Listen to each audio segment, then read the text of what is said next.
Hello students, last lecture में मैंने आपको characteristics of accounting, meanings of accounting, ठीक है, काफ़ी चीज़ें सिखाई थी।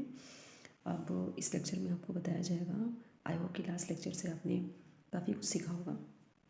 चलिए अब हम स्टार्ट करते हैं ऑब्जेक्टिव्स ऑफ अकाउंटिंग। देखिए अब हम यहाँ पे ये सीखेंगे कि हम अकाउंटिंग करते किस वजह से, ठीक है, क्या ऐसा पर्पज़ होता है जिस वजह से हमें अकाउंटिंग करनी पड़ती है, ठीक है, क्या ऐसे रीजंस हैं, ठीक है, जिस वजह से हमारा अकाउंटिंग करना ज़रूरी है एक बिज़नेस के लिए, ठीक है। तो देखिए सबसे पहले यहाँ पे आएगा जो सबसे पहले आपका पॉइंट आता है to keep systematic record of business, ठीक है। बिजनेस में डे बाय डे, ठीक है, जो भी रिकॉर्ड्स होते हैं उनको बहुत ही सिस्टमेटिक तरीके से रिकॉर्ड करना। सिस्टमेटिक का मतलब ये है कि अगर कैश ट्रांजेक्शन्स है तो उसको अच्छे से रिकॉर्ड करना है। कैश के बाद जैसे आपके उधार ट्रांजेक्शन्स होते हैं, क्रेडिट ट्रांजेक्शन्स हैं, तो उनका भी ध्यान रख के उनको अच्छे से रिकॉर्ड करना है। जितने भी तरह के ट्रांजेक्शन्स होते हैं, जितने भी तरह के लेन देन होते हैं, उनको सिस्टमेटिक तरीके से डे बाय डे आपको रिकॉर्ड करना है, राइट। देन उसके बाद आता है टू कैलकुलेट, ठीक है, प्रॉफिट एंड लॉस, ठीक है। कोई ओनर है, कोई बिजनेस है, ठीक है, बिजनेस ओनर, ठीक है, इसमें सबसे ज़्यादा हम जो भी एफर्ट लगाते हैं बिजनेस में, हम इस वजह से लगाते हैं कि हमारा प्रॉफिट क्या है, लॉस क्या है, हम ये जान सकें, ठीक है।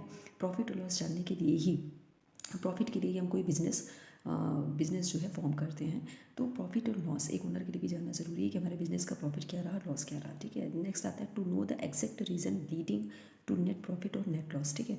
अगर हमारे बिजनेस पे प्रॉफिट हो रहा है तो उसके पीछे का क्या रीज़न है, ठीक है, ये हम देखना चाहते हैं। क्या हमको ज़्यादा से ज़्यादा सेल हुई है, या हमें इंटरेस्ट रिसीव हुआ है, या फिर हमें डिविडेंड, ठीक है, मिला है। तो ये सब चीज़ें हैं, क्या रीज़न रहा है जो प्रॉफिट हुआ है, लॉस हुआ है, तो क्या हमने डेप्रिसिएशन ज़्यादा दे दिया है, डिस्काउंट ज़्यादा दे दिया है, ठीक है। तो ये रीज़न्स, ठीक है, जानने ज़रूरी होते हैं। देन उसके बाद कहीं ऐसा तो नहीं आग, ठीक है, लग गई, चोरी हो गई, तो ये सब चीज़ें हैं, तो एग्जैक्ट रीज़न जानना जरूरी है। Then to ascertain the financial position, financial position का मतलब होता है जो हम बैलेंस शीट बनाते हैं, ट्रेडिंग पीएल बनाते हैं। ट्रेडिंग पीएल जो आपकी प्रॉफिट या एबिलिटी बताता है कि प्रॉफिट जो है हमारा बिजनेस में चल रहा है कि लॉस में चल रहा है। दूसरी चीज़ होती है नेटवर्थ। नेटवर्थ का मतलब होता है आपका कि एक ओनर की नेटवर्थ क्या है, ठीक है। नेटवर्थ निकालने का भी देखिए यहाँ पे तरीका रखा हुआ है कि हाउ टू कैलकुलेट नेटवर्थ, ठीक है। प्रॉपर्टीज़ मतलब एसेट्स, एसेट्स में से ऑब्लिगेशंस का मतलब होता है कि हमारे बिजनेस के ऊपर कर्ज कितना, आउटसाइडर्स को हमें कितना पेमेंट करना है, राइट। तो यहाँ पे देखिए जो प्रॉपर्टीज़ में एसेट्स आ जाएगा, ठीक है, ऑब्लिगेशंस मतलब लाइबिलिटीज़, ठीक है। जब इसको माइनस करती है, ये सब चीज़ें क्या होती है, ठीक है, ये बैलेंस शीट में आपने एसेट्स और लाइबिलिटीज़, ठीक है, देखी होंगी। तो ये एसेट्स में लाइबिलिटी जब आप माइनस करोगे तब जाके हमारी क्या निकल कर आती है, नेटवर्थ निकल कर आती है, ठीक है। नेक्स्ट आता है प्रोग्रेस ऑफ बिजनेस, ठीक है, बिजनेस की प्रोग्रेस क्या है, ठीक है, डे बाय डे हम प्रोग्रेस देखते हैं, ठीक है। ईयर टू ईयर, ठीक है, ईयर टू ईयर जो बैलेंस शीट बनती है तो हम ये देखते हैं कि हमारा प्रोग्रेस कितना रहा, ठीक है, लास्ट ईयर क्या प्रोग्रेस था, कितना प्रॉफिट था, इस साल कितना प्रॉफिट था, उसके लिए अकाउंटिंग की जाती है। क्योंकि जैसा कि हमने बताया कॉमन चीज़ है, अकाउंटिंग के अंदर किया जाता है, ठीक है। अकाउंटिंग के अंदर एक देखिए हमने अकाउंटिंग साइकिल बताया था, सबसे पहले कोई ना कोई ट्रांजेक्शन्स होती है। ट्रांजेक्शन के बाद क्या होता है, उस ट्रांजेक्शन्स को हम लोग रिकॉर्ड करते हैं, ठीक है, सिस्टमेटिक तरीके से। देन उसके बाद क्लासीफाई यानी कि लेजर, ठीक है, एक लेजर बुक में हम पर्टिकुलर डिफरेंट टाइप्स के अकाउंट्स बनाते हैं। देन उसके बाद उसको हम समराइज़ करते हैं, दैट मीन्स उन अकाउंट्स का बैलेंसेस को, ठीक है, एक जगह ले जाकर हम लोग क्या करते हैं, नोट डाउन करते हैं, समरी बनाते हैं अकाउंट्स की, जिसको हम लोग ट्रायल बैलेंस कहते हैं। देन उसके बाद ट्रेड प्रॉफिट एबिलिटी नेटवर्क जानने के लिए हम लोग ट्रेडिंग पीएल बैलेंस शीट बनाते हैं। तो ये पूरा आपका क्या होता है, एक साइकिल चलता है। तो यही चीज़ें यहाँ पे प्रोग्रेस ऑफ बिजनेस हमें कैसे ईयर टू ईयर हमारे बिजनेस का क्या प्रोग्रेस हो रहा है ये भी पता चलता है। Prevent and detect errors and fraud, ठीक है। अगर कोई प्रिवेंट, ठीक है, एंड डिटेक्ट एरर जो देखो जानबूझकर नहीं की जाती है, बस हो जाती है।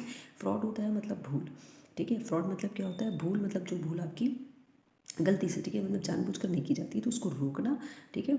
और then to provide information to various parties, ठीक है, हमारे बिजनेस से रिलेटेड, ठीक है, जो यूजर्स हैं जिनके साथ हमें ट्रांजेक्शन हमारी होती रहती है, जैसे गवर्नमेंट है, हमें टैक्स पे करना है।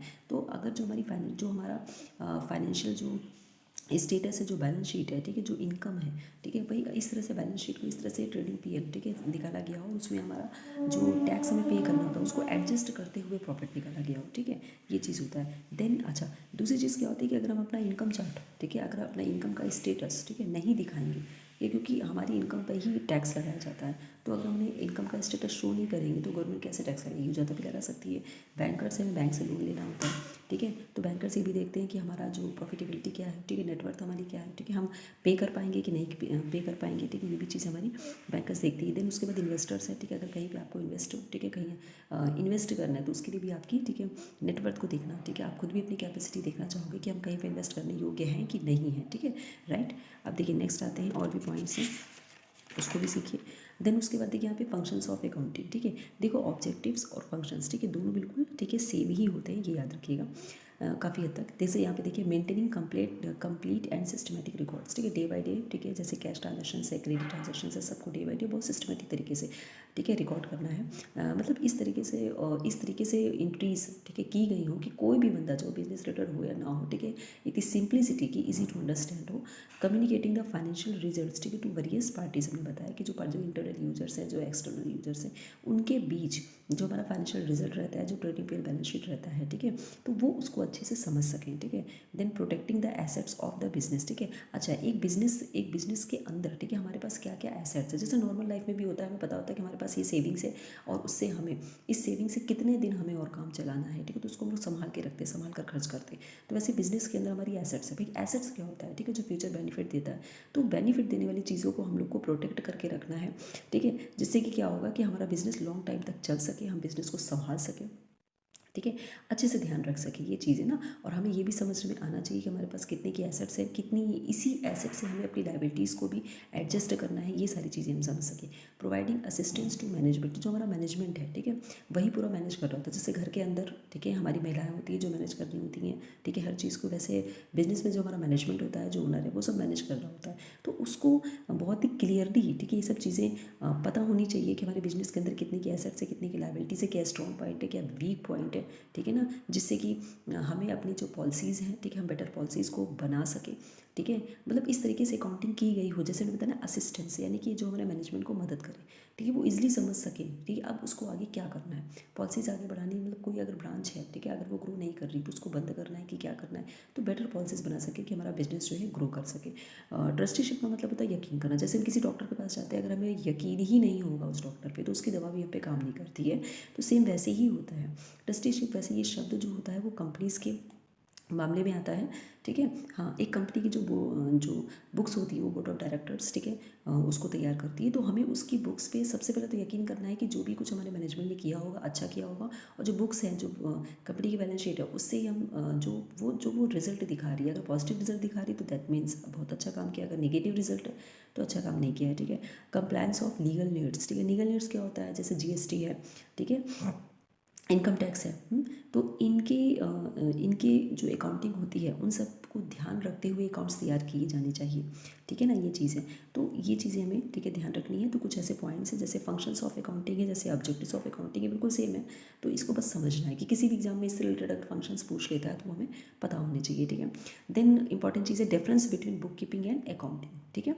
तो जैसे कि हमने बुक कीपिंग आपको बताया था कि नॉर्मल ग्रोसरी वाला ही बुक कीपिंग करता है। बुक कीपिंग के अंदर क्या क्या, ठीक है, चीज़ें आती हैं, ठीक है। सिंपल सी चीज़ थी कि बुक कीपिंग अगर हम करते हैं तो बुक कीपिंग देखो, it is an art of, ठीक है, आईआरसी ये आइडेंटिफिकेशन, किसी भी ट्रांजेक्शन को आइडेंटिफाई करना कि फाइनेंशियल है कि नॉन फाइनेंशियल है, ठीक है। आर फॉर आपका, ठीक है, रिकॉर्डिंग हो जाएगा। फिर जो फाइनेंशियल ट्रांजेक्शन होते हैं उन्हें मनी के टर्म्स में मेजर करना, दैट मीन्स मनी के टर्म्स का मतलब बताता है कुछ ऐसे ट्रांजेक्शन्स होते हैं जो किलोग्राम में होंगे, पीसेस में होंगे, फ्यूल है, ठीक है, यूनिट्स में है, लीटर में है, ठीक है, लेकिन सबको हमें रुपीज़ के फॉर्म में ट्रीट करना है कि अगर कोई चीज़ हमने ली है, कितना खर्चा आया, तो रुपीज़ के टर्म्स में, पीसेस के टर्म्स में नहीं, ठीक है। तो ये आर्ट होता है, ठीक है, मतलब जो बुक कीपिंग जो आर्ट है किस चीज़ का है, आपका ये आइडेंटिफिकेशन, रिकॉर्डिंग एंड क्लासीफाइंग, ठीक है, ये चीज़ है।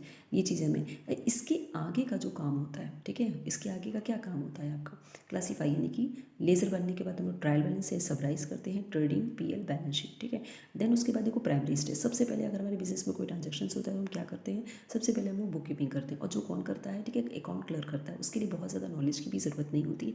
इसके बाद का अगला स्टेप है, सेकेंडरी स्टेप है आपका क्या, अकाउंटिंग, सिस्टमेटिक रिकॉर्ड रखना, ठीक है, डे बाय डे हमने बताया था, क्योंकि देखो ट्रांजेक्शन हो रही है तो उसको अच्छे तरीके से डे बाय डे रिकॉर्ड करना, क्योंकि यहीं से आगे सारा काम आपका चलेगा। अगर रिकॉर्डिंग सही से नहीं हुई, ट्रांजेक्शन्स कहाँ से हुई है, किससे हुई है, कितने, क्योंकि यही पता नहीं होगा तो हम कुछ नहीं कर पाएंगे, ठीक है। नेट रिजल्ट होता है कि balance sheet and PL net worth, ठीक है, जानना। देन होता है रूटीन वर्क, यानी बुक कीपिंग जो होता है वो एक रूटीन वर्क है, डे बाय डे का काम है, और जो आपका अकाउंटिंग होता है वो एनालिटिकल, ठीक है, नेचर का वर्क होता है। यहाँ पे आपको दिमाग लगाना पड़ता है कि क्या हमारा ट्रेडिंग पीएल बैलेंस शीट, क्या नेट प्रॉफिट रहा है, क्या जो प्रॉफिटेबिलिटी है, जो नेटवर्थ है वो हमारे बिजनेस की क्या रही है, ठीक है। जूनियर स्टाफ है, जो बुक कीपिंग है वो एक जूनियर स्टाफ बनाता है, बहुत ज़्यादा नॉलेज की ज़रूरत यहाँ पर नहीं होती है, और कम पढ़ा लिखा आदमी भी आराम से आपका बुक कीपिंग कर सकता है।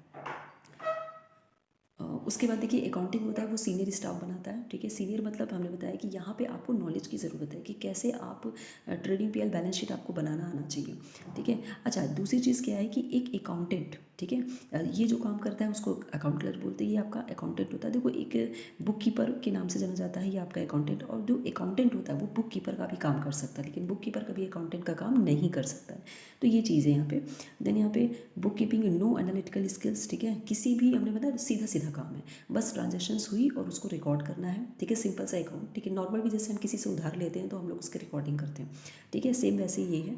लेकिन यहाँ पे प्रॉपर नॉलेज की ज़रूरत है। आप एक वे होता है, तरीका होता है कि किस तरह से हम प्रॉफिट लॉस और बैलेंस शीट, ठीक है, यानी कि नेटवर्थ हम निकालेंगे, तो उसका तरीका होता है, नॉलेज, ठीक है, उसकी होनी बहुत ज़्यादा ज़रूरी है। देन फिर हम आगे आते हैं। तो ये है आपकी कुछ चीज़ें कि जहाँ अब हमने अभी आपको क्या क्या बताया, जैसे हमने आपको ऑब्जेक्टिव्स बता चुके, ठीक है, ऑब्जेक्टिव्स आपको अच्छे से बता दिया, ठीक है। देन उसके बाद कैरेक्टरिस्टिक्स भी मैं आपको बता चुकी हूँ, और अकाउंटिंग का मतलब क्या होता है, ठीक है, अकाउंटेंसी, ठीक है। अकाउंटेंसी के तहत जैसे कि हमने अभी आपको एक चीज़ पीछे बताई थी कि जैसे ये जो चीज़ है ये क्या है आपका, ठीक है, सिंपल चीज़ है, ये है आपका बुक कीपिंग। फिर अभी अकाउंटेंट यहाँ पे देखेंगे तो ये क्या है, अकाउंटिंग, ठीक है, ये आपका अकाउंटिंग। और जो अकाउंटेंसी है, सॉरी पेन थोड़ा सा, और जो ये चीज़ है ये आपकी अकाउंटिंग में अकाउंटेंसी, ठीक है। बुक कीपिंग अकेला है अकाउंटिंग में, ठीक है, बुक कीपिंग भी आती है, ठीक है। अकाउंटेंसी में बुक कीपिंग अकाउंटिंग दोनों चीज़ें आती हैं, ठीक है। एक अकाउंटेंट बुक कीपिंग भी कर सकता है जो कि सिंपल समझ में आ रहा है, लेकिन बुक कीपर अकेला है अपने आप में, ठीक है ना। तो अकाउंटेंसी का कैसे होता है कि हम लोग कैसे अकाउंटिंग करते हैं, ठीक है। अब देखिए इसमें सिर्फ एक लेक्चर और आपका रह गया है, उसके बाद हम आपका, ठीक है, बेसिक जो अकाउंटिंग टर्म्स है वो पढ़ाएंगे। देन उसके बाद आपके चैप्टर आगे आगे स्टार्ट होते जाएंगे, जैसे कि आपके सोर्स डॉक्यूमेंट क्या होते हैं, ठीक है, डेबिट क्रेडिट के जो रूल्स होते हैं वो भी। ये तो बहुत मज़ा आने वाला, अभी जस्ट थ्योरी है, थोड़ा सा कम इंटरेस्टिंग लग रहा होगा, लेकिन सीखना पड़ेगा क्योंकि ये बेसिक नॉलेज है, और ये जैसे कि मैंने बताया कोई भी, ठीक है, इस नॉलेज बहुत ज़्यादा ज़रूरी होता है ये। चलिए ठीक है, आज के लिए बस इतना ही, ठीक है। अब आप इसको सीखिए, और बस कोशिश करती हूँ कल फिर मैं आपसे इससे रिलेटेड एक और लेक्चर है बस, ठीक है।